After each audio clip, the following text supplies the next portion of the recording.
Hola, hola peloteras. Hola, hola peloteros. Ecuador tiene nuevo seleccionador. Sebastián Andrés Becachese. Y hoy vamos a analizarlo en el canal. Porque ya sabéis que me gusta hacer vídeos sobre asuntos sudamericanos, pero sobre los que yo entienda un poquito más porque me pillen en el día a día de Europa.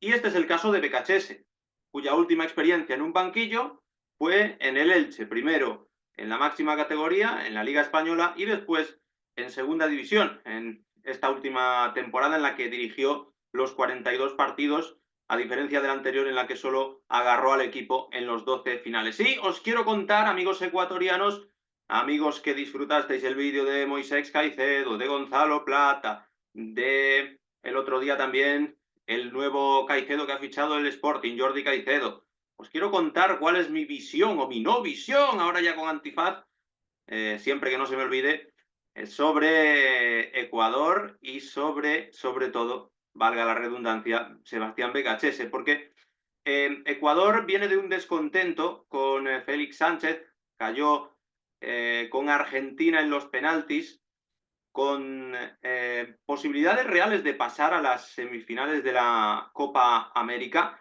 De hecho, es un partido en el que Messi falla un penalti y el Dibu Martínez acude al rescate.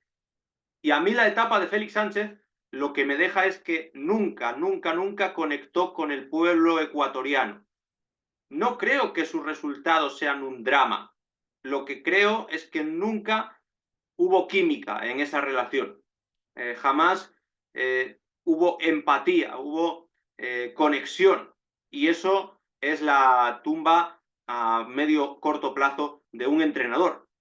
Cuando su afición no está conforme, los jugadores pueden creer y ser profesionales y hacer lo que se les manda, pero eso tiene un desgaste que es difícil de subsanar porque se va rompiendo el cordón umbilical que une a un equipo, en este caso a una selección, con su hinchada, que al fin y al cabo es la principal destinataria de sus alegrías y de sus penas. Entonces creo que peores sensaciones que resultados los de Félix Sánchez. Y creo que las sensaciones con Becachese van a ser buenas. Otra cosa serán los resultados. Es decir, considero que hay un cambio bastante drástico en la capacidad de conexión con el hincha, la identificación con la afición. Aquí creo que va a salir ganando bastante el pueblo ecuatoriano. ¿Por qué? Porque, para empezar, Becachese, al que yo no tengo en muy alta estima, pero ahora desarrollaré los porqués de cada opinión, es hijo de Bielsa y Sampaoli, hijo futbolístico, hijo putativo.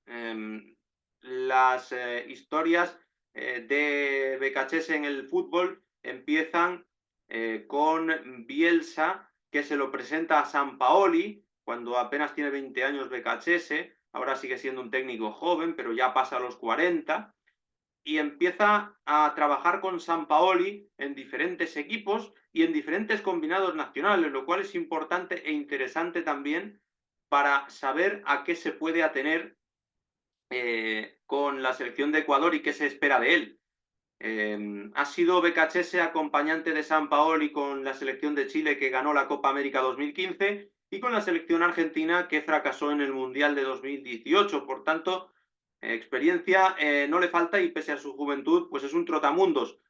Su primer paso por Europa ha sido este en el Elche, pero en Sudamérica desde luego que se ha hecho un nombre partiendo de la escuela Bielsa, la escuela Sampaoli, que ya sabéis en lo que consiste, en equipos con mucha energía, a los que les gusta presionar, que apuestan por esquemas innovadores, que son valientes, marcajes al hombre, predominancia del juego asociativo, índices de posesión muy altos. En el caso de este entrenador de Becachese son muy altos, y gusto también por el juego de ataque, por resumirlo en una sola frase y en una simplificación que da para entender en el código binario si un entrenador es ofensivo o es defensivo. Bueno, Becachese es ofensivo, eso lo tenemos claro desde el principio. Entonces, en ese sentido hay una cierta continuidad. Yo creo que los últimos perfiles de los entrenadores de Ecuador son de fuera y son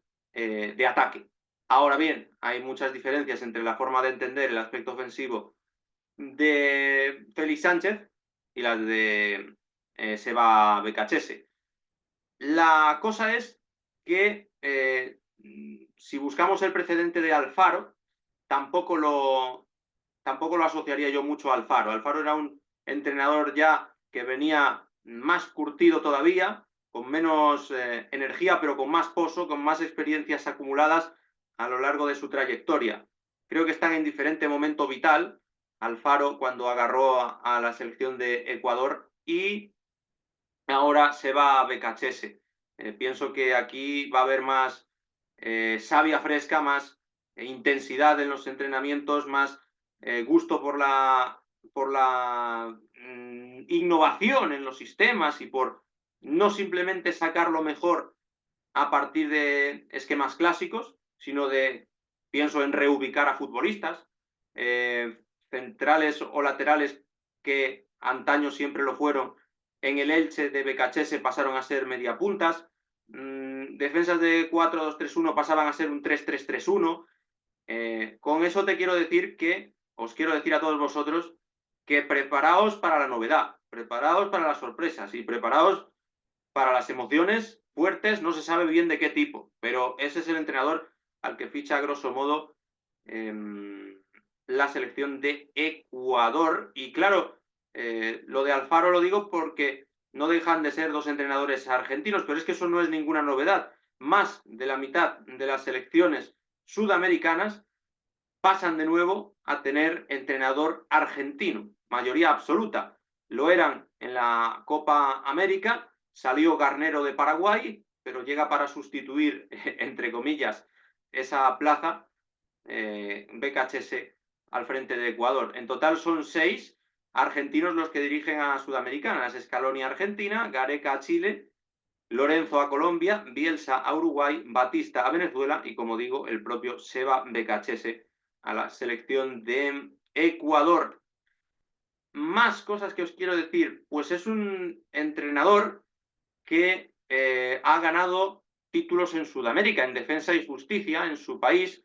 Una recopa sudamericana muy celebrada en su momento contra el campeón de la Libertadores, que era Palmeiras, en 2021, y eso es lo que le granjeó gran prestigio para dar el salto a Europa, de la mano del Elche, cuyo propietario es Bragarnik. Ese fue el gran mérito que contrajo y por lo que, ya digo, se labró un nombre. Con ecuatorianos viene de tener una experiencia, así que conoce bien a Jackson Méndez, porque contó con él en la segunda parte de la temporada en el Elche. Además, fue pieza importante en sus planes. ¿Y cómo fue su etapa en el Elche? Que es lo que más conozco yo y de lo que más os puedo hablar. Pues su etapa en el Elche, digamos que no fue un éxito. Creo que la primera temporada no tenía nada que perder porque llegó con un Elche que ya era último y simplemente tenía la misión de ponerlo todo a punto para la siguiente temporada, porque el Elche iba a bajar de categoría, de la primera a la segunda división. Le quedaban 12 partidos, pero prácticamente tenía que ganar los 12, y es que no había ganado apenas ninguno hasta su llegada. Para salvarse tenía que ganar prácticamente los 12, y alguno de ellos era el primero contra el Fútbol Club Barcelona, que acabaría siendo campeón de liga. Claro, lo perdió 0-4. Perdió los 5 primeros partidos con el Elche, pero cuidado, porque de los siguientes 7, de los 7 finales de temporada, empató 3, perdió 1 y ganó los otros 3. Y además victorias de prestigio contra el Atlético de Simeone, al que él también declaró admiración, y contra el Athletic Club de Bilbao fuera de casa, en Bilbao, en la Catedral. Y otra victoria por 4-0 contra el Rayo Vallecano, que fue la primera que consiguió BKHS, cuando el Rayo Vallecano lo entrenaba Iraola, que es un pedazo de entrenador.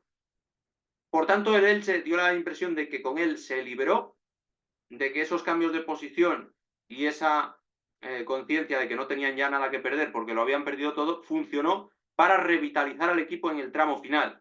¿Qué ocurrió después en la temporada siguiente, en la que acaba de finalizar, la 2023-2024, que tenemos muy reciente? Ocurrió que continuó, como ya estaba previsto, Becachés en el banquillo.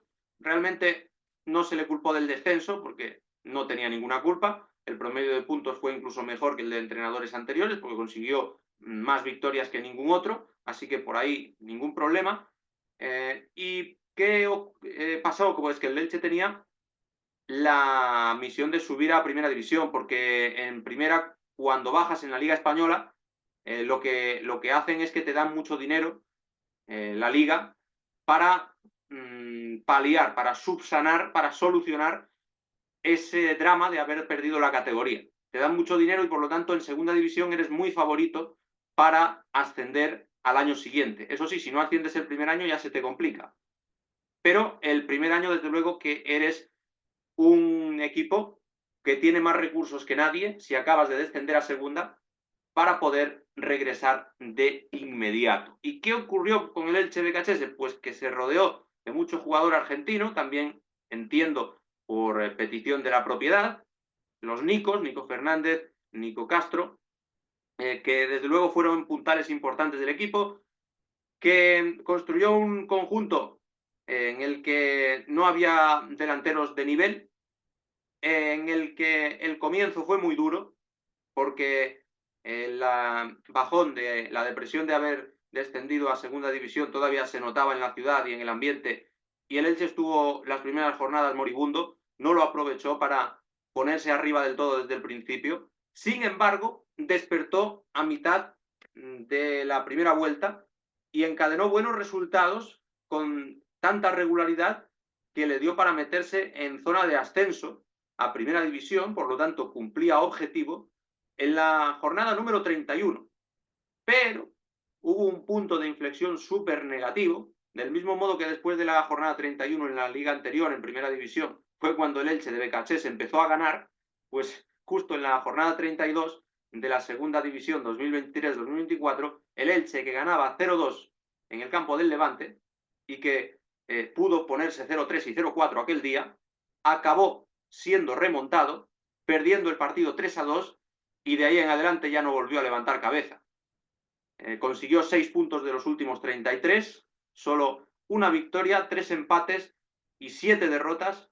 Eran casi todos duelos contra los rivales de arriba.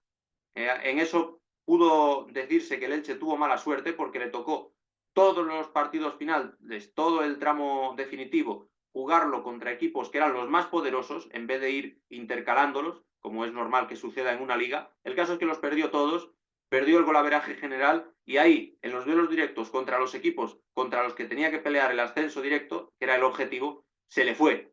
Se le fue y acabó con una imagen muy pobre, pero llegó a entusiasmar a la afición, llegó a convencer a toda la ciudad de Elche de que el camino era ese, el de tener posesiones altísimas, el de tener más ocasiones que nadie. El Elche era el equipo que más disparaba de toda la segunda división, era el equipo que más balón tenía, era el equipo que decían los expertos que mejor jugaba.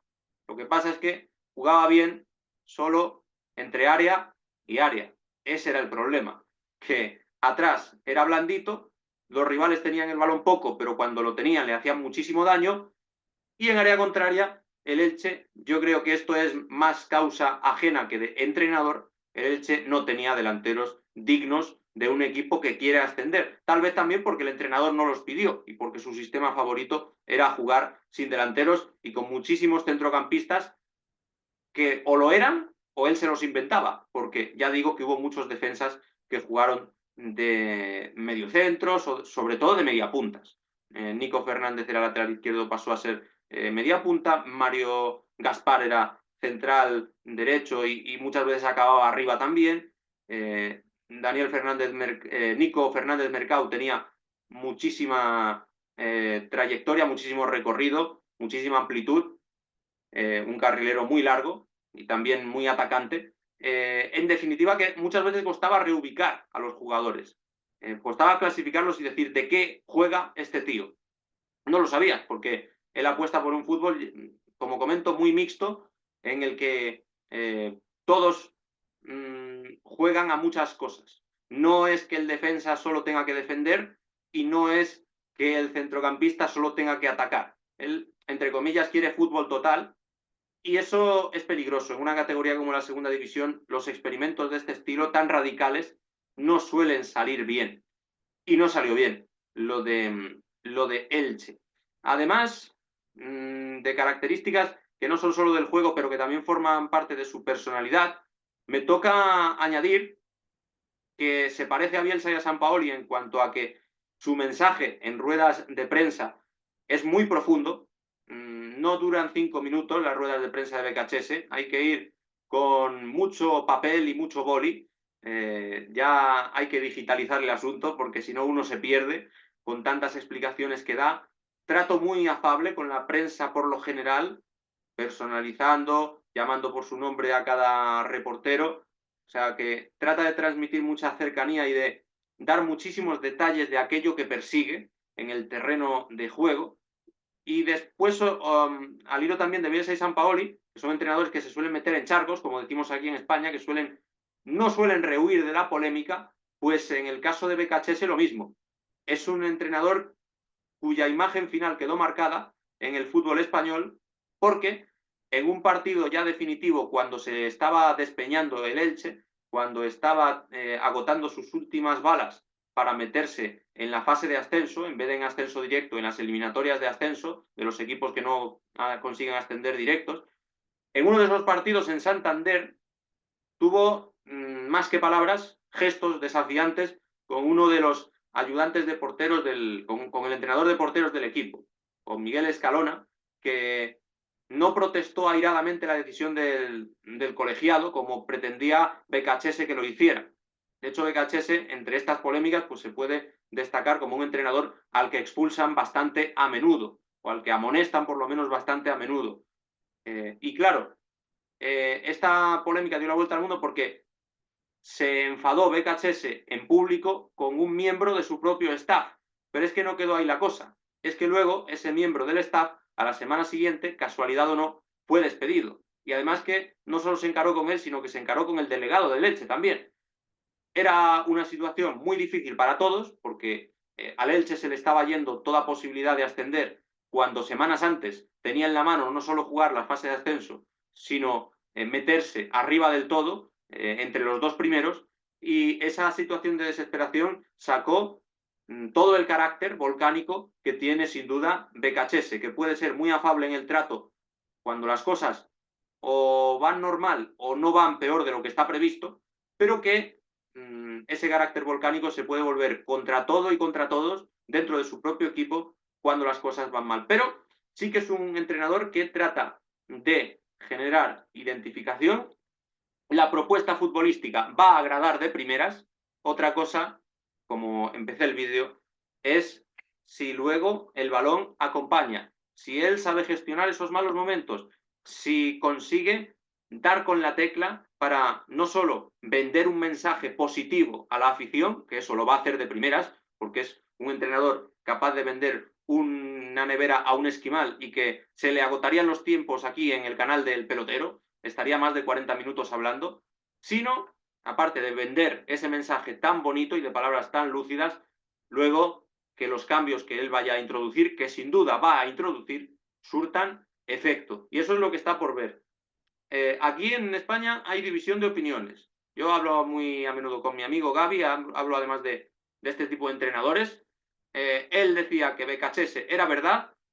Yo siempre sostuve que BKHS era mentira, por, una vez más, tirar de maniqueísmo. Es decir, a mí no es un entrenador que me inspire especial confianza, pero tiene a su favor el mensaje inicial y la experiencia con selecciones, aunque sea al lado de Sampaoli, pero experiencia ganadora al lado de Sampaoli en una ocasión y experiencia ganadora en otras ocasiones a título individual, como por ejemplo en la Recopa Sudamericana con Defensa y Justicia, que tampoco es un equipo llamado a dominar habitualmente las competencias en Sudamérica, que puede ocupar un lugar, entre comillas, paralelo al que pueda tener Ecuador con respecto a Argentina o Brasil. Un equipo guerrero, alternativo, que gracias al buen trabajo de un entrenador puede llegar arriba. Así que eso es lo que os cuento, los pros y los contras de Seba BKHS. A mí la verdad me causó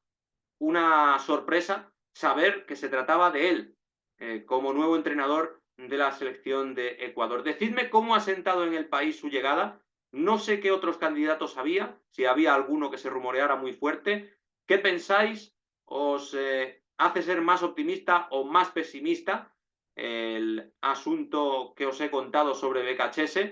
Y, en definitiva, lo que queráis, interactuad a ver cómo puede potenciar a Moisés Caicedo, sobre todo, que es, yo creo, el jugador con más argumentos de la selección ecuatoriana, aparte de Pierito Hincapié. Yo creo que a Pierito Hincapié lo vamos a ver cabalgar mucho por zonas ofensivas con BKHS y a ver cuánto exprime a Moisés Caicedo, que es un jugador que seguro que es de su agrado porque tiene garra, porque tiene físico y porque puede tener recorrido.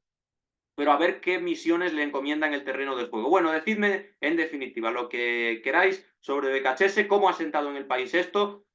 Peor que Félix Sánchez no os va a sentar, porque yo sé que Félix Sánchez Vaz era un entrenador que os horrorizaba. Contadme lo que os apetezca en comentarios sobre BKHS.